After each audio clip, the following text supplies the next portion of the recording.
Hey everybody, I'm here with Steph Zamorano and Ron Placone, and Media Matters.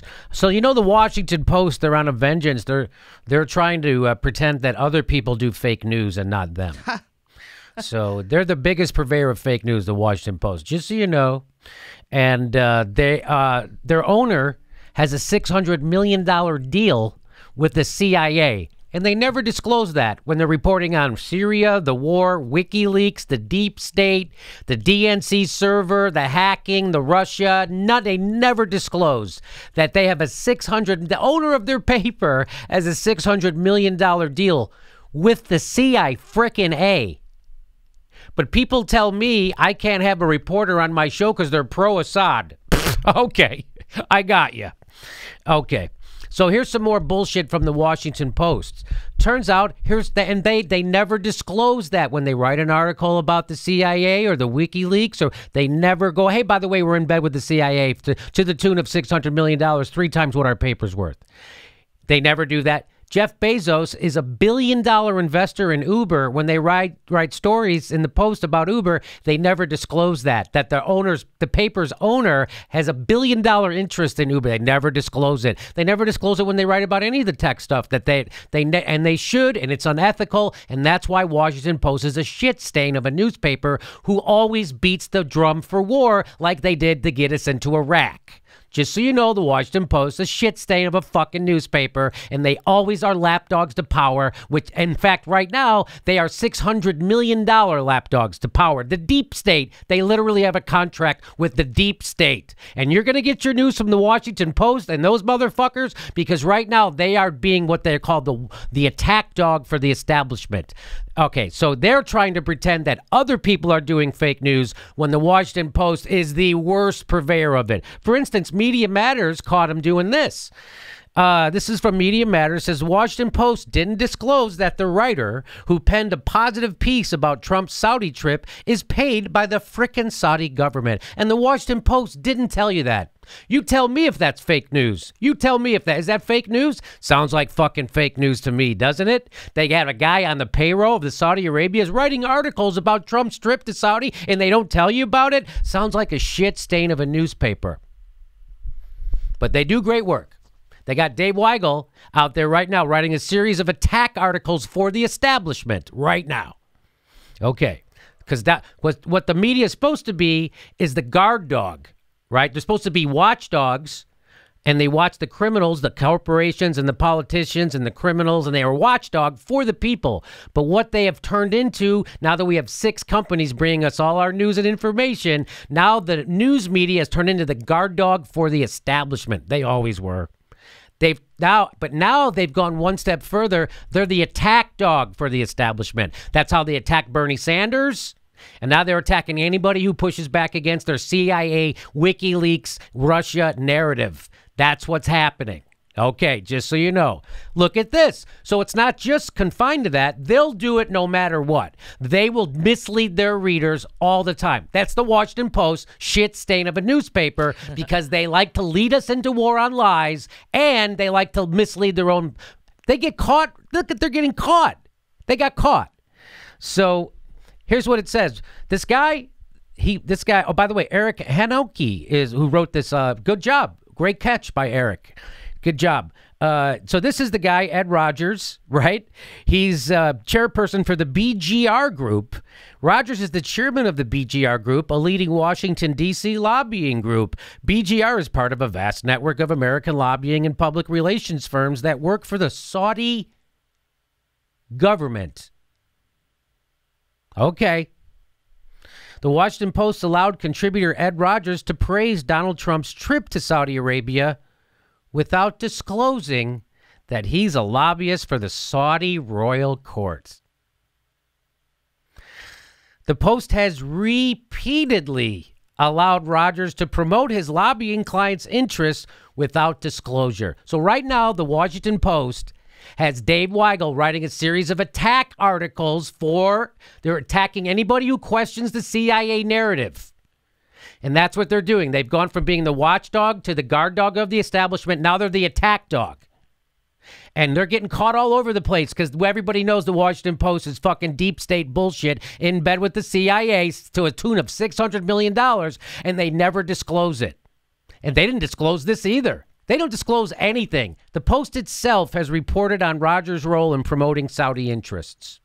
On April 2016, an April 2016 article stated that Rogers did not immediately return a request for comment about his lobbying work for the Saudi government and that, quote, Rogers is a contributor to the Washington Post post-partisan blog.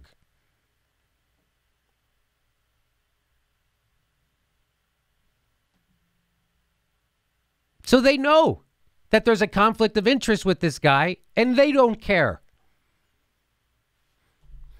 Rogers and BGR signed an agreement letter with the Saudi royal court on August 24th, 2015 to provide public relations and media management services for the Center for Studies in Media Affairs at the Saudi royal court, which includes both traditional and social media forums.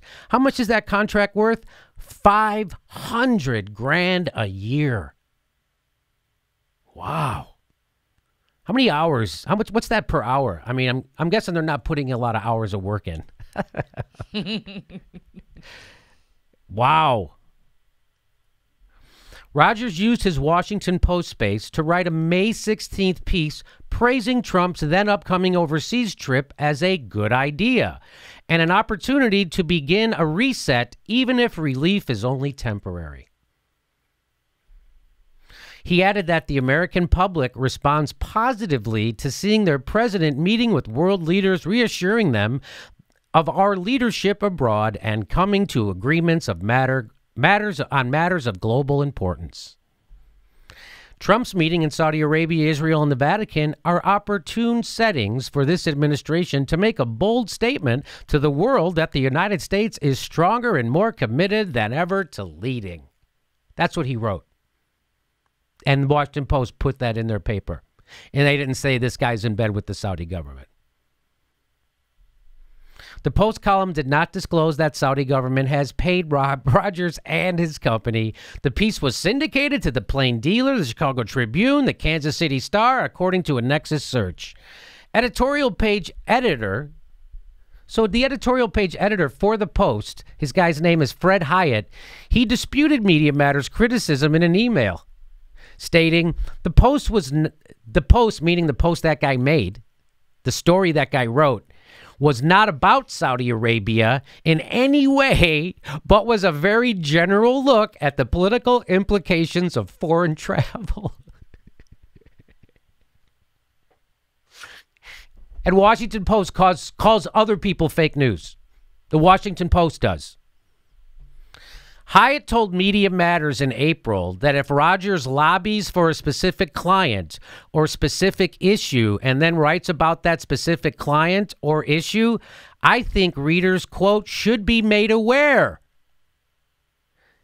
So he said that in April. The editor of the Post himself said that to Media Matters that, yeah, if this guy writes a post specific to a client or a specific issue, they should be made aware. And he went on to say that I'm confident Ed agrees. Ed, the guy who wrote the paper, the guy who's the lobbyist for this, I'm sure he agrees. Y'all agree, but you didn't do it. Media Matters has documented numerous instances over the years in which the Post failed to properly disclose Rogers' clients when a piece aligned with their lobbying interests. Just this one guy numerous times. They do that, by the way, every time they write a story about WikiLeaks, every time they write a story about Russia, every time they write a story about the war or the CIA, they're supposed to disclose that the owner of their paper has a $600 million deal with the deep state CIA, and they don't. Right now, they got Dave Weigel out writing all these stories about how there's fake news other places, being an attack dog for the establishment. Right now, the CIA in bed with owner of the paper has their reporters attack dogging for the establishment, defending the CIA, defending the CIA's narrative, and attacking anybody who pushes back against the CIA's narrative. That's what they're doing right now. So media, and this, look at this, media, this is just one guy. And Media Matters has documented numerous instances over the years in which the Post has failed to properly disclose Rogers' client. These disclosure failures include topics such as the environment, the military spending, and Wall Street. So there's your Washington Post, your paper of note, of record. There they are. And you wonder why nobody knows what's happening in Syria? You wonder why the country doesn't know what the fuck is going on with Russia hack? Because this is why. Because the Washington Post are a bunch of corporate dickhead liars who are in bed with the CIA.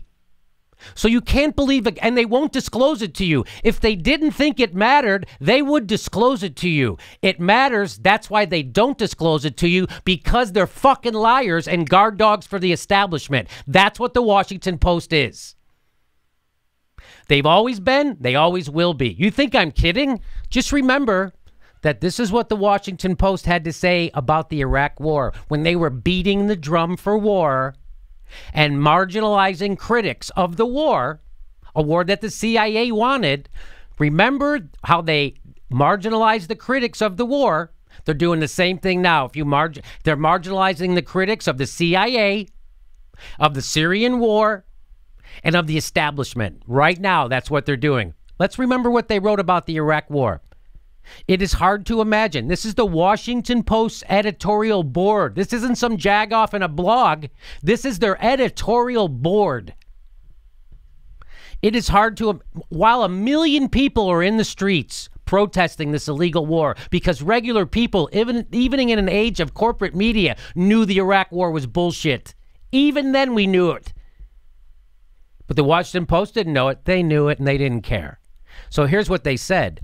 It is hard to imagine how anyone could doubt that Iraq possesses weapons of mass destruction. That's the Washington Post editorial board. I knew it was bullshit. You knew it was bullshit. The 1 million people in the street knew it was bullshit. Phil Donahue knew it was bullshit. They fired him at MSNBC. Anybody who goes against the war during a time of war gets fired. This is the Washington Post going right along. Lapdogs to power, just like Chomsky says. There's more to that. It is hard to imagine how anyone could doubt that Iraq possesses weapons of mass destruction. Mr. Powell left no room to argue seriously that Iraq has accepted the Security Council's offer of a final opportunity to disarm. And Powell offered a powerful new case that Saddam, listen to this bullshit, that Saddam Hussein's regime is cooperating with a branch of the Al-Qaeda organization that is trying to acquire chemical weapons and stage attacks in Europe. A 6th grader knows that Saddam Hussein's a secularist and Al-Qaeda was religious and they hated each other. You know who didn't know? The Washington Post editorial board. I think they knew. And Al-Qaeda's trying to acquire chemical weapons for attacks in Europe. You know who provided chemical weapons to Europe? The United States. We provided the chemical weapons to Saddam Hussein. We did that. Did they mention that in the Washington Post editorial, that if he has chemical weapons, it's because we gave it to him? They don't mention that. You know why? Because this Washington Post is a shit stain of a newspaper that fucking leads their country into a war and no one gets fired. Remember, every time you read something in the Washington Post, that they are fucking bullshit establishment pushers. They are here to serve the plutocracy, and they are going to gaslight you at every turn. They don't even tell you their conflicts of interest. They don't tell you they have a $600 million fucking deal with the deep state, and then they fucking try to gaslight you by, oh no, nothing to see here, nothing to see here, and they attack anybody who goes against their narrative. The Washington Post is a fucking shit stain of a newspaper. And right now they are an attack dog for the establishment, and they are pushing the CIA narrative. And you wonder why people get their news from YouTube.